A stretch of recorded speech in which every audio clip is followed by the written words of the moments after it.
আসসালামু আলাইকুম। Hello everyone, welcome back to my channel. আজকের পর্বে তৈরি করে দেখাবো মলা মাছ রান্নার রেসিপি। আমরা ছোট বড় সকলেই মাছটা পছন্দ করে থাকি। তো এখানে আমি 250 গ্রামের মতো মলা মাছ নিয়েছি আর মাছটাকে ভালো করে ধুয়ে পরিষ্কার করে নিয়েছি। এবার আমি কড়াইতে দিয়ে দিচ্ছি 1/3 কাপ তেল। তেলটা গরম হয়ে আসলে এতে দিয়ে দিচ্ছি 1 কাপ পেঁয়াজ।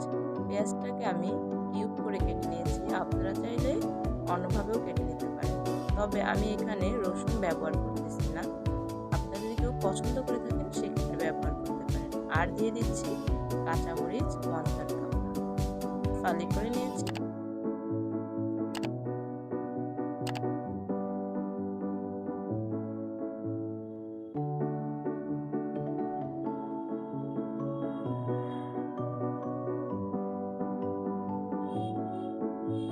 আর দিয়ে দিচ্ছি 1 চামচের মতো জিরে। আমি এখানে আনাম জিরে ব্যবহার করতেছি, এতে করে ফ্লেভারটা ভালো আসবে। যদি কেউ পছন্দ করে না থাকেন তাহলে বেটেও দিতে পারেন, যার যার টেস্ট অনুযায়ী।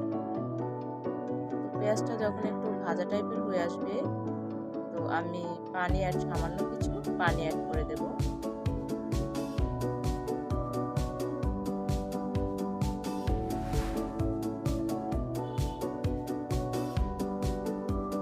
এবার আমি দিয়ে দিচ্ছি 1 চা চামচের মতো হলুদ গুঁড়ো, আর দিয়ে দিচ্ছি 1 চামচের মতো মরিচ গুঁড়ো। এই মলা মাছ রান্নাতে ঝালের পরিমাণটা একটু বাড়িয়ে দিলে টেস্ট অনেক ভালো আসে, খেতেও অনেকটা ভালো লাগে। আর দিয়ে দিচ্ছি স্বাদ মতো লবণ। এবার পুরো মশলাটাকে আমি ভেজে নিচ্ছি। কিছুক্ষণ ভাজার পরে দিয়ে দেব সামান্য পরিমাণে পানি।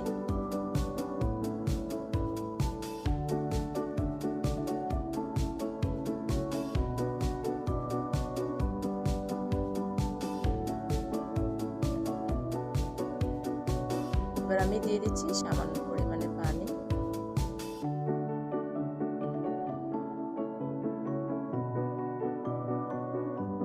তো মশলাটা আমার কষানো হয়ে গেছে। আমি প্রায় 10 মিনিট সময় নিয়ে মশলাটা কষিয়েছিলাম। এরপর আমি মাছগুলো দিয়ে দিয়েছি। সরি, এটুকু আমি দেখাতে পারলাম না।